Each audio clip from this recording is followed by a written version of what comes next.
statistically speaking, a pretty shocking number of six-figure earners are actually living paycheck to paycheck right now. Yeah, it's wild. It is. And I mean, I bring that up because there's this universally relatable, kind of mildly terrifying experience that I think we've all had. Oh, I know exactly where you're going with this. Right. You open your banking app, you look at the balance, which on paper is being fed by a totally decent salary, and out loud you just go, wait, where did it all go? Yes, the complete emotional roller coaster. Exactly. Like 1 minute you think you're doing fine, and the next you're, practically having a heart attack staring at your phone screen. It's an incredibly common phenomenon. Mm-hmm. And what's fascinating is that it happens regardless of how much you're actually earning. Yeah, which is so counterintuitive. Right. Because people inherently assume that, like, more income automatically cures that anxiety. But it just doesn't. I mean, if your systems are broken, adding more water to a bucket with a massive hole in it doesn't fix the leak.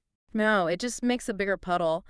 And stopping that leak is exactly what we were getting into with today's deep dive. Absolutely. So we're pulling insights from a couple of really fantastic sources today. We've got a transcript from the Learn English podcast covering the habits of wealthy people. Which is a great breakdown, yeah. It really is. And we're pairing that with an excellent article titled Mastering the Mirror: Small Habits for Financial Sovereignty. Good title. Right. So our mission today is to essentially help you, the listener, align your current spending with your actual personal values. We want to give you a complete jargon-free blueprint to stop your money from just vanishing in the background. Yeah, to stop the bleed and start building actual financial sovereignty. Exactly. And I was thinking about this, and the best way to describe modern spending is like a leaky faucet that you literally cannot hear. Oh, that's a perfect way to put it. Because, in the past, handing over physical cash, it hurt a little bit. You physically felt the money leaving your hand. Your brain registered a loss. Right, there was actual friction. Yeah. But today, it's entirely digital. It's totally painless. It's incredibly fast. And before you know it, the whole reservoir is just empty. Well, and what stands out in both of these sources is the emphasis that you do not need a finance degree to take your power back here. Thank goodness, because I definitely don't have one. Right, exactly. I mean, it isn't about complex math or having some, insider edge in Wall Street trading. It's about recognizing that the core problem usually isn't the top-line number of what you earn. Okay. The problem is a total lack of structural control over how the money leaves your possession. The psychological friction you mentioned, it's entirely gone. Completely gone. The digital age has deliberately made spending dangerously frictionless. I mean, you tap a piece of plastic, you scan a QR code, you double-click a side button on your phone, and boom, the transaction is done in milliseconds. Yeah, there is absolutely zero time for your prefrontal cortex to, process the loss of those resources. Exactly. Before we fix the leak, we really have to decode some of this stuff. Like, in beginner terms, the sources talk about expenses, which is simply everything that takes money away from you. Right. And then they talk about how those expenses vanish. Yeah, the vanishing. That's how small, untracked amounts, like those random subscriptions you forgot about or, daily coffee runs, just completely disappear from your account. Without you even noticing. And the antidote to that vanishing is financial literacy, which sounds like a scary math concept, but it's really just the simple ability to understand and control where your money goes. Exactly. It's just awareness. Okay, let's unpack this, though, because I can hear someone listening right now saying, look, I get it. Frictionless spending makes it easy to buy a $5 coffee. But isn't the real issue just that life is objectively incredibly expensive right now? Which is very fair. Right. Like, avoiding the trap of buying a trendy jacket isn't going to magically pay a $2,500 rent bill. Are we just shifting the blame to our personal habits instead of acknowledging systemic inflation? That is a really crucial distinction to make. And we absolutely have to acknowledge that baseline costs, housing, groceries, healthcare, are significantly higher.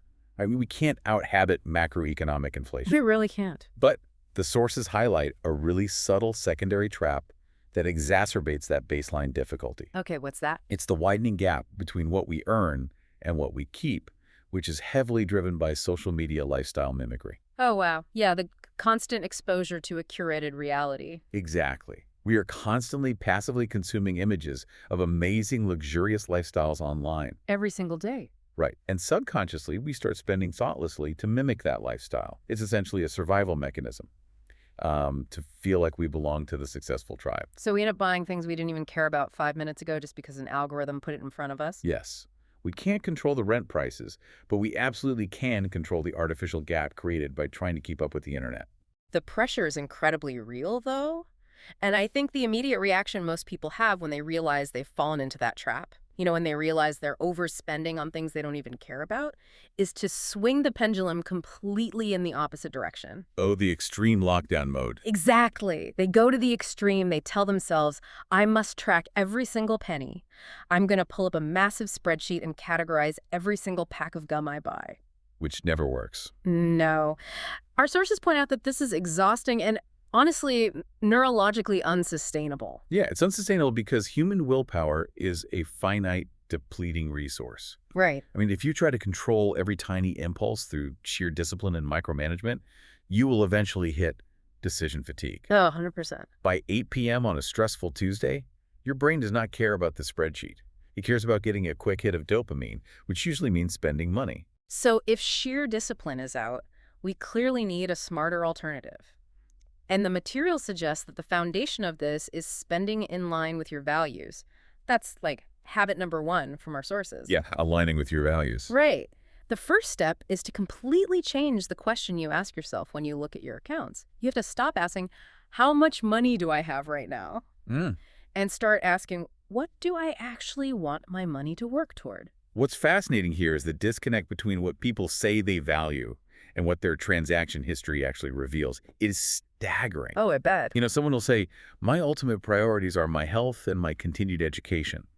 But if you audit their monthly spending, the money is vanishing into convenience food, fast fashion, and random impulse buys. Yeah, rather than a gym membership or like an online course. Exactly. You say you want to invest in your education, but you go out and buy a new video game console on a Tuesday night because you had a bad day at work. It's a classic trap. Very classic. So the exercise for you, the listener, is to actually write down 3 to 5 things that genuinely matter to you. Maybe it's family security, physical health, learning, or just ultimate financial independence. Right, you need it on paper. Yeah, because once you have that physical list, you have a compass. But obviously, a compass is only useful if you actually check it against your direction. Which brings us to habit 2 from the sources, the template for evaluating your purchases. They lay out this really simple 30-minute monthly routine. Just 30 minutes. Just 30 minutes. You don't need to comb through every receipt and cross-reference them. You just sit down once a month, pull up your accounts, and ask yourself 3 specific questions. I have to be honest, though. Every time I've tried to sit down and do a monthly review, I just end up feeling incredibly guilty about what I spent, and I completely abandon the entire practice by month 2. A lot of people do. So how do we bypass that shame cycle? Well, by treating it as data collection, not a moral judgment. You aren't putting yourself on trial. You're just an auditor observing a system. So the first question in the template is simply, where did my money go this month? Okay, just the big picture categories. Right, you're looking at the big chunks, not the pennies. Okay, so stripping the emotion out of it. And then question 2 is, did I spend on things that actually matter to me? And this is where you pull out that values list and compare it to the data you just observed. Yeah, this is the moment of truth. Because if you value travel, but you spent $600 dining out locally, your system is misaligned with your values. Right. And that leads to the final question. What is one small specific thing I want to do better next month? And notice, it is just one small thing. You aren't saying, I will literally never eat at a restaurant again for the rest of my life. Exactly, because that triggers the deprivation mindset again. You're saying, I will eat out twice a week instead of 4 times, and route that difference to my travel fund. It's highly manageable. Yes. You're shifting the paradigm. And this really redefines what a budget is. A budget isn't a restrictive diet that punishes you.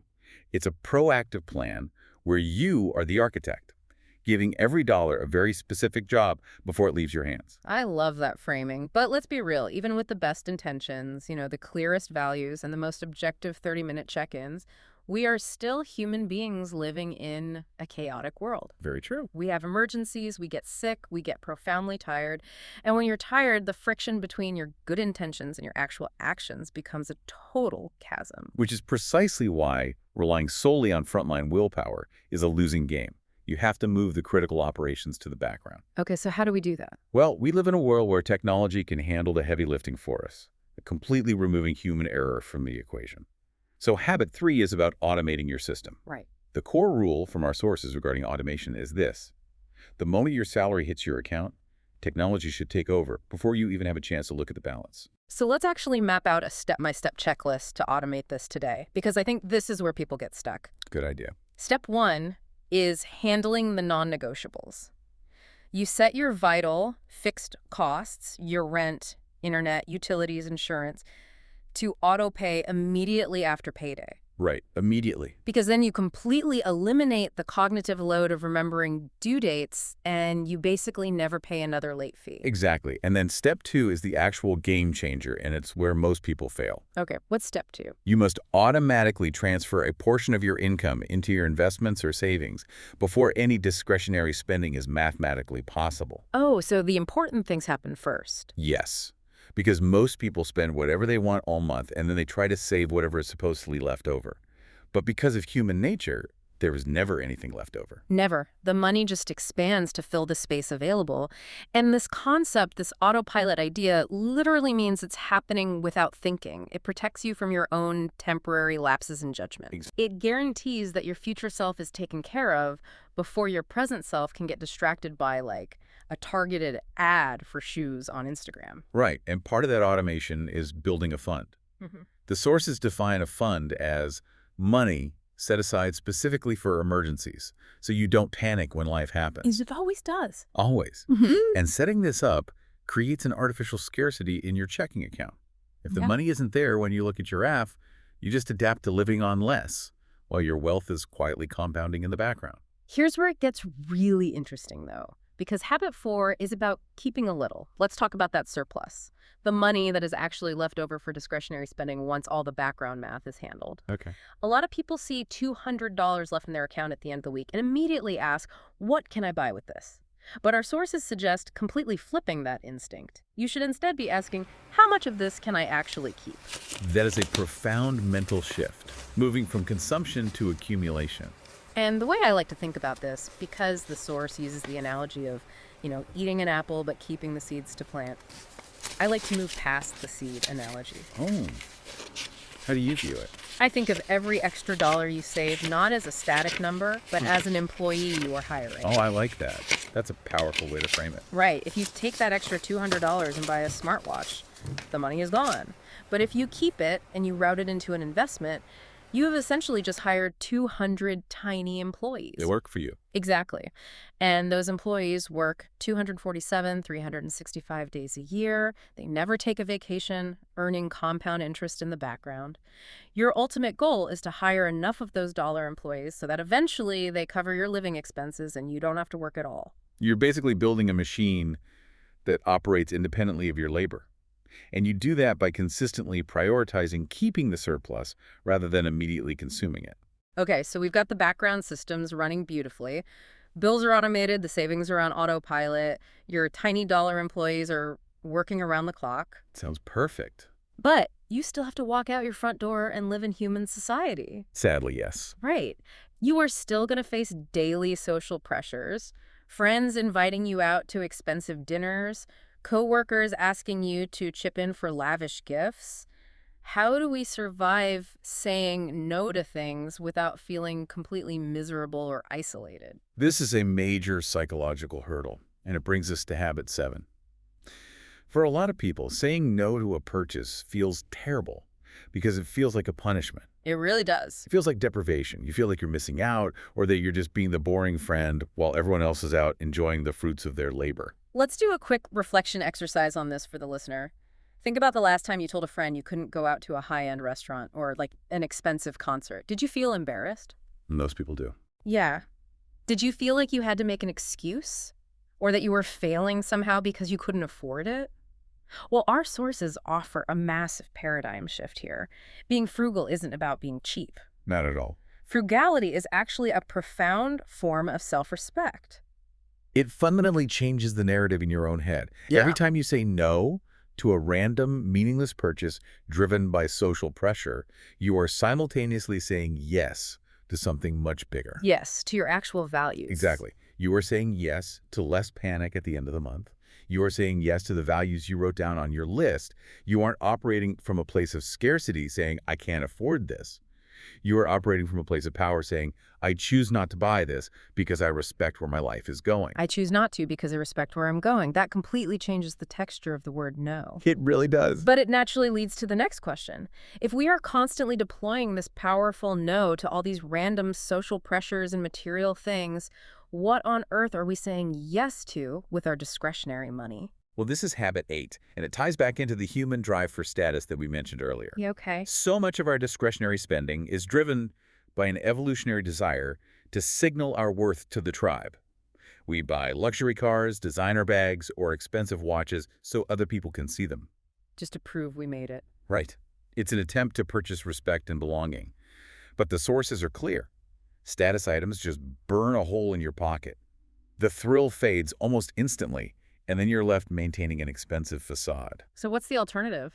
The alternative they propose is prioritizing investing in your own personal growth and skills, because skills are an appreciating asset, whereas status symbols are almost universally depreciating assets. That makes total sense, like a short course in data analysis or a master class in public speaking or even just a stack of highly recommended books in your field. Yes, these investments don't disappear after a season. They compound. They open literal doors for your career, and they build genuine internal confidence that doesn't rely on what logo you happen to be wearing. And ironically, people eventually start to see you differently and respect you more anyway, not because you're wearing an expensive watch to impress them, but because you are genuinely capable and growing as a person. Absolutely. And to help filter these decisions, the sources provide a brilliant practical tool. They call it the 3-year test. Okay, what's the 3-year test? It's an excellent frontline defense mechanism for your wallet. Before you make any significant discretionary purchase, you just pause and ask yourself, will this specific thing still matter to me in 3 years? Oh, wow. I love that. So if you're buying a course that teaches you a new software language for your industry, yes, that skill will absolutely still matter in 3 years. Definitely. But if you're buying a designer jacket just because it's currently trending on social media, it will likely be sitting in the back of your closet in 36 months, rendering the purchase entirely meaningless. Right. The 3-year test instantly strips away the artificial urgency created by marketing. It really exposes the fluff. It does. But of course, internal mindset shifts. Even powerful ones like the 3-year test or reframing the word no are only half the battle. True financial sovereignty requires bringing these concepts out of the theoretical realm and into the physical world through action. Which brings us to the trap of passive consumption and habit 5. Stop watching. Start doing. Oh, this is a big one. Look, we know exactly what it's like. You go down a rabbit hole, you watch 10 personal finance videos on YouTube, you listen to a deep dive like this one, and your brain gets a massive hit of dopamine because it feels incredibly productive. Right, you feel like you did something. Exactly. And then you close the app and change absolutely nothing about your actual behavior. It's the illusion of competence. You feel like you've made progress just by consuming the information, so your brain doesn't feel the need to actually execute the hard work. So what does this all mean? It means the remedy for this is simple. Stop watching and start doing. You have to force yourself to take one small physical action the exact same day you learn something new. You don't need to draft a massive, life-altering 30-page financial manifesto. You just execute one tiny change. You learn about hidden bank fees. You log in right now and check your statement. You learn about automation. You set up a $20 auto transfer to your savings right now. Immediate action. And if we connect this to the bigger picture, it brings us to habit 6, actually talking about money. It means confronting one of the most stubborn cultural taboos we have. Oh, talking about money is the worst. It really is. In Yeah. so many cultures, money is the ultimate forbidden topic. I mean, you can debate politics, you can discuss incredibly personal relationship issues, but the moment someone asks about salary, debt, or savings rates, the entire room freezes. It is wildly uncomfortable. We are conditioned to hide it. But hiding from it just keeps everyone stressed, isolated, and completely ignorant of how the system actually works. Exactly. Now, the advice here isn't to start shouting your net worth at dinner parties. It's just to find one safe person, someone you genuinely trust not to judge or compare, and break the ice with a practical question. Right. You don't ask for their bank balance. You ask process-oriented questions. Hey, what app do you use to track your expenses? Or How do you guys handle budgeting for groceries with prices going up? It normalizes the conversation and opens the door for shared learning. And this is infinitely more critical if you share finances with a partner. You literally cannot operate in silos. That's a recipe for disaster. The sources point out that establishing a transparent system, like a shared dashboard or regular check-ins, dramatically reduces friction. When both partners can clearly see the data, there is no guessing, no paranoia, and no hidden resentment. You are fighting together against the external friction rather than fighting each other over mysterious credit card bills. It allows you to actually write a cohesive financial story together, rather than operating on unspoken assumptions. Writing your own financial story that really encapsulates the core message of everything we've synthesized today. Real wealth, and more importantly, real financial peace of mind, is never built by dramatic overnight miracles. No lottery tickets here. No. You aren't going to win the lottery, and you aren't going to find a magic stock tip. It is built strictly through small, consistent daily habits. It's the story you write every time you automate a transfer, every time you respectfully say no to a status symbol, and every time you choose to invest in your own skills. And to help you start writing that new story the moment this deep dive ends, we want to leave you with 3 tiny behavioral experiments to test out today. Yes, let's get into these. These aren't massive overhauls. They are just initial steps to break the paralysis and improve financial literacy right now. Number 1, open your banking app for just 5 minutes a day. Don't judge the numbers. Don't panic. Just face the reality of the data. Just look at it. And then, number 2, write down your top 3 personal priorities on a physical piece of paper. Just get them out of your head so you have a tangible compass for what your money should actually be working toward. And number 3, pick just one specific money habit you want to adjust this month. Don't try to change 10 things. Just pick one, like implementing the 3-year test before your next online purchase. Keep it incredibly simple. Keep it incredibly small. Because as the sources make abundantly clear, it's the mastery of the small, mundane things that eventually leads to total sovereignty. Absolutely. And as you go about your week, I want to leave you with one final lingering question to mull over. Okay, let's hear it. We've talked extensively about values and alignment today. Think of it this way. If every single dollar you spend is essentially a vote for the kind of person you are becoming, pull up your last month's bank statement. Who exactly are you voting for? Oof. That is a question that will absolutely stick with you. Hopefully, by experimenting with these frameworks, the next time you open that banking app, it won't feel like a terrifying emotional roller coaster. You won't be staring at a leaky faucet wondering where the water went. You'll know exactly where it is because you intentionally directed every drop of it yourself.